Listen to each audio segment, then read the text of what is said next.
I would like to ask about the United States economic sanctions programs. These programs have been used, as you well know, to advance our national security interests, our foreign policy objectives, but they also have economic implications. And the most recent was the program against Russia in response to their invasion of Ukraine, where for once we got the support of all our allies.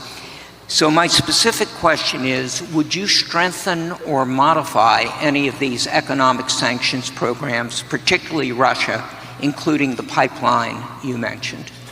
Well, it's a great question. The problem with what we have with sanctions, and I was a user of sanctions, but I put them on and take them off as quickly as possible because ultimately it kills your dollar and it kills everything the dollar represents, and we have to continue to have that be the world currency. I think it's important. I think it would be losing a war. If we lost the dollar as the world currency, I think that would be the equivalent of losing a war. That would make us a third world country, and we can't let it happen. So I use sanctions very powerfully against countries that deserve it, and then I take them off.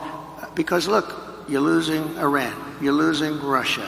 China is out there trying to get their currency to be the dominant currency, as you know better than anybody. All of these things are happening. You're losing so many countries because there's so much conflict with all of these countries that you're going to lose that, and we can't lose that. So I want to use sanctions as little as possible. One of the things that we have with tariffs is that I'll say to them, you don't honor the dollar as your world currency. Is that right? You're not going to do it? No, we're not. I said, that's okay. I'm going to put tariffs all over your product. And they're going to say, sir, we'd love to honor the dollar as the world currency.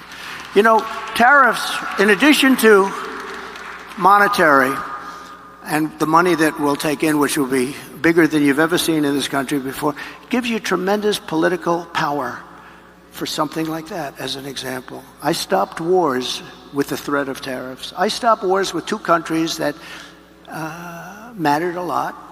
A lot of people would have been killed.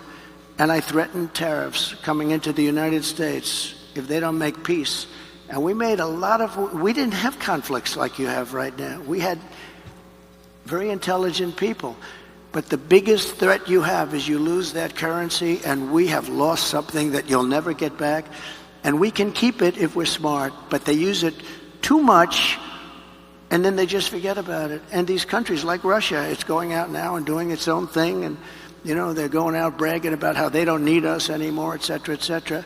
The sad part about Russia is that Ukraine would have never happened if I was president, so we wouldn't really have to be talking about sanctions, but it did happen.